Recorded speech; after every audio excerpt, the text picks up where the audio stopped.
kita di SMA Basma itu anak yang sudah mendaftar dan mengundurkan diri, ketika dia mau kembali ingin mendaftar lagi tidak diperbolehkan, dalam artian di sini tidak diterima. Namun ternyata anak tersebut di sekolah dia, nggak begitu sekolah B, itu dia tidak merasa nyaman karena tidak sesuai yang diharapkannya, sehingga dia mau kembali lagi ingin mendaftar ke sini. Makanya dari situ agak dilema, karena yang pertama kasihan sama anaknya karena dia belajarnya tidak dengan kenyamanan yang dia diharapkan, tapi kita juga tetap harus konsisten dengan apa aturan yang sudah kita buat, bahwasanya kita tidak bisa dibuat second choice, pilihan kedua. Nah, itulah kira-kira Bu yang pernah saya rasakan. Oke, baik Pak.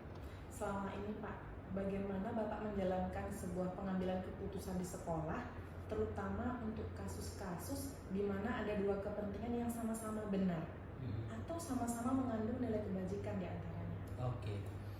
Ketika saya menghadapi situasi yang seperti itu, ini saya ambil saya tarik lagi bahwasanya prosedur pembuatan aturan di sekolah itu diadakan secara bersama. Saya mengajak seluruh guru dan seluruh sivitas di SMA Basma untuk membuat dan merampungkan sebuah aturan, dengan tujuan saya nantinya aturan itu ketika dirampungkan bersama, seluruh sivitas merasa paham dan yakin untuk melaksanakannya. Nah, ketika saya dilema dalam keadaan seperti yang tadi, saya tetap akan konsisten dengan apa aturan yang sudah kita buat bersama. Seperti itu kira-kira. Oke. Kira-kira nih Pak, langkah-langkahnya atau prosedurnya seperti apa yang Bapak lakukan? Oke. Kalau dia prosedurnya pelanggarannya contohnya yang berat, harus mengundang orang tua, ya itu memang harus kita buat secara tentatif ya, harus ada perjanjian terlebih dahulu dan ada beberapa pihak yang harus kita datangkan.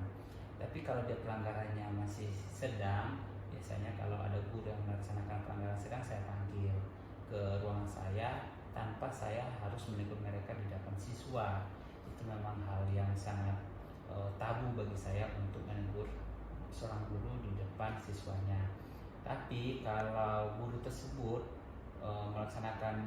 melakukan pelanggaran yang ringan, biasanya saya lebih berseloroh, sambil berseloroh bergurau tapi yang lebih berisi kayak gitu, sehingga saya menyampaikannya tidak dalam keadaan tegang dan dia paham dengan apa yang saya sampaikan. Seperti itu kira-kira. Oke Pak. Nah, hal-hal apa saja Pak yang selama ini Bapak anggap efektif dalam mengambil keputusan pada kasus-kasus dilema etika?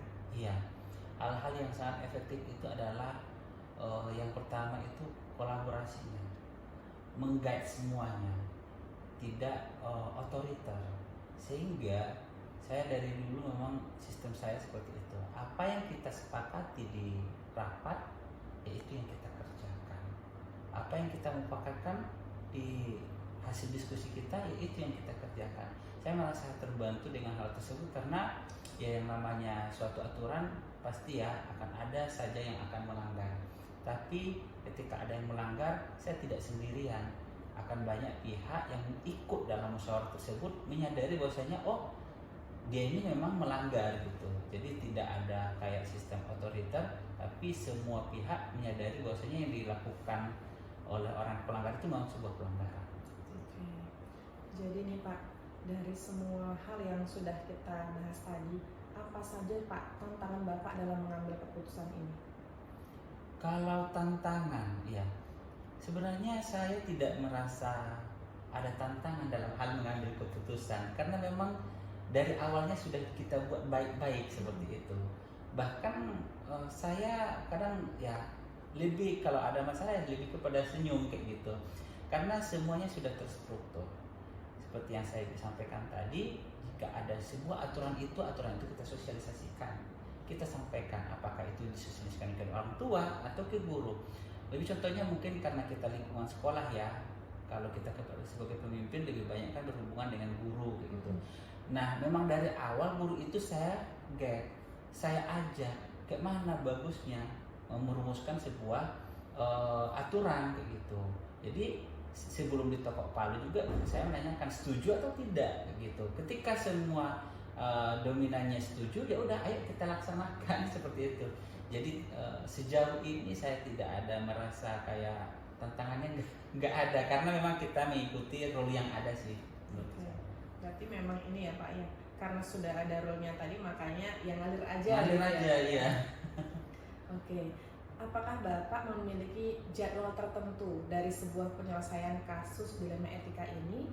Apakah Bapak langsung menyelesaikan di tempat atau memiliki sebuah jadwal kayak gitu, bentuk atau prosedur seperti apa Bapak menjalankan? Kalau jadwal sih palingan yang terkhusus untuk kasus besar ya, Kasus berat ya Pak? kasus berat gitu kan, itu memang terjadwal karena kita harus mengundang beberapa pihak gitu kan, yang mana kan beberapa pihak ini mungkin ada yang mungkin jadwalnya belum sesuai, belum tepat. Tapi kalau seperti tadi yang sedang, itu saya tidak menentukan jadwalnya tersendiri kayak gitu. Kalau memang guru sudah melaksanakan apa itu biasanya, kalau enggak kan saya sampaikan kepada wakakur, silahkan diselesaikan. Tapi kalau memang itu udah berhubungan dengan saya, maka saya akan panggil langsung ke ruangan saya. Terus kalau yang seperti yang saya bilang tadi, kalau ringan yang nggak ada waktu terkhusus sih, nggak ada waktu apanya kecuali jadi khusus untuk pelanggaran berat saja yang memang ada waktu khususnya. Oke. Berarti untuk pelanggaran yang berat ya Pak ya. Adakah seseorang atau faktor yang selama ini mempermudah atau membantu Bapak dalam mengambil keputusan dalam kasus-kasus dilema etika? Oke, khususnya dilema etika, kalau seseorang tidak ada, tapi banyak orang. Dalam hal ini mungkin lebih kepada faktor ya, karena faktornya tadi kita rulesnya, aturannya kita telusuri satu persatu. Kita memang bagaimana pembuatan sebuah aturan, bagaimana mensosialisasikannya, kita memang ikuti gitu. Apakah dia perlu ada dibuat surat perjanjian seperti apa. Jadi semuanya itu memang ketika kita sudah di atas aturan itu kan kita senang aja gitu. Jadi nggak ada sih yang menolong saya. Yang menolong saya itu ya sistem kayak gitu, karena memang sistemnya seharusnya seperti itu. Jadi sistem itulah yang menolong saya. Kalau dibilang satu orang tidak, tapi banyak orang, karena yang menolong saya itu memang seluruh sivitas sih. Seperti yang saya bilang tadi, ketika ada salah satu yang melanggar aturan, sivitas itu tidak semata-mata membenarkan pelanggar tersebut kayak gitu, karena mereka juga paham kayak gitu. Karena ya seperti itu kira-kira, karena sudah terset by sistem tadi. Oke Pak, dari semua hal yang sudah Bapak sampaikan tadi, pembelajaran apa yang dapat Bapak petik dari pengalaman Bapak mengambil keputusan? Oke, pelajaran yang untuk mengambil keputusan yang terpenting itu adalah kolaborasi, terus transparansi. Bila kita berkolaborasi, kita tidak bisa mengambil keputusan secara sepihak. Itu menurut saya sama kayak kita itu gantung diri kayak gitu. Karena anak panah yang kita kita lepaskan akan kembali ke kita kalau kita membuat aturan secara sepihak. Kayak saya bilang tadi ya, sama-sama terus dihadapi bersama, itu lebih enak gitu. Makanya kolaborasi, terus ada transparansi, tidak ada yang hal di sini ditutup-tutupi. Kalau memang salah ya ngomongnya salah, kalau benar ya silahkan dipuji gitu aja. Nah, jadi kolaborasi dengan transparansi. Terima kasih ya Pak untuk sama-sama. wawancara hari ini. Apalagi ini terkait dengan pengambilan keputusan. Saya rasa tidak semua orang bisa mengambil keputusan dengan cara berkolaborasi. Mungkin ada sebagian yang belum bisa menyelesaikan masalah, atau ada mungkin yang menyelesaikannya sewenang-wenang seperti itu. Tapi saya yakin setiap pemimpin memiliki target masing-masing Pak ya. Oke. Terima kasih ya Pak atas waktunya. Assalamualaikum Pak. Assalamualaikum warahmatullahi wabarakatuh. Baik, hari ini saya akan mewawancarai Kepala Sekolah SD Basma Brilian dengan Ibu Nurul yang berkaitan dengan tugas saya, demonstrasi kontekstual yang pada modul 3.1, bagaimana keputusan Kepala Sekolah berbasis nilai-nilai kebajikan. Assalamualaikum Bu. Waalaikumsalam Bu. Maaf mengganggu waktunya. Tidak. Ada beberapa pertanyaan yang mau saya ajukan yang berkaitan dengan tugas saya. Terkait bagaimana seorang pemimpin mengambil keputusan berbasis nilai-nilai kebajikan. Pertanyaan saya yang pertama, selama ini bagaimana Ibu dapat mengidentifikasi kasus-kasus yang merupakan dilema etika atau bujukan moral? Yang terjadi pada siswa. Benar. Ya, kalau selama ini kasus yang terjadi itu kan saya tahunya itu dari pelaporan-pelaporan anak-anak sendiri, bisa juga dari pelaporan dari orang tua.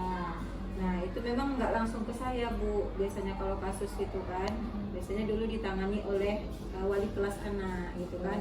Nah terkait wali kelas ini misalnya ada kendala-kendala baik dari anaknya sendiri atau orang tua, misalnya dari orang tua merasa masalah ini belum terselesaikan atau bagaimana, nanti dia akan melapor ke bidang kesiswaan. Nah bidang kesiswaan walaupun belum langsung ke saya, tetap dia koordinasi ke saya juga gitu, kasih tahu kalau ada kasus ini Bu, ada kasus ini. Nah nanti bidang kesiswaan menyampaikan pendapatnya bagaimana kalau kayak gini Bu, ya kan, ya kalau menurut saya itu layak dan bagus dan pantas, ya jalankan. Nah sekiranya udah tertangani oleh Wakasis, cukup sampai di Wakasis saja. Tapi kalau sekiranya itu belum terselesaikan, barulah saya membuat keputusan atau kebijakan terkait kasus yang terjadi. Selama ini bagaimana Ibu menjalankan pengambilan keputusan di sekolah, terutama untuk kasus-kasus di mana dua kepentingan yang sama-sama benar atau sama-sama mengandung nilai kebajikan. Jadi ada dua permasalahan yang sama-sama benar. Bagaimana cara mengambilnya? Saya lebih melihat mana yang mudaratnya lebih sedikit. Nah, ya, walaupun benar, tapi pasti ada konsekuensinya. Nah, saya cari konsekuensinya lebih sedikit. Nah, kalau itu dia lebih sedikit dan lebih banyak menguntungkan, kebijakan ini saya pilih yang itu. Untuk langkah-langkah Ibu ataupun prosedurnya seperti apa yang Ibu lakukan? Langkah-langkah ke membuat kebijakannya, atau bagaimana mengambil keputusan tadi. Selama ini ada hal yang memang langsung saya buat kebijakan, saya sendiri langsung membuat kebijakan. Ada hal yang saya sharing ke guru-guru dulu. Kalau itu bisa, menurut saya ini harus ada mufakat, harus ada musyawarah. Itu biasa saya sharing ke guru-guru, saya kasih tahu ke guru-guru, saya kumpulkan guru-guru di waktu rapat. Nah, di sanalah dirumbukkan atau dimusyawarahkan. Nah, barulah nanti adanya kebijakan. Nah, ada kalanya kebijakan itu memang saya mau tidak mau harus saya langsung menetapkan gitu. Hal-hal apa yang selama ini Ibu anggap efektif dalam mengambil keputusan pada kasus-kasus yang berdasarkan dilema etika? Yang efektif Ya. Apa ya? Yang efektif itu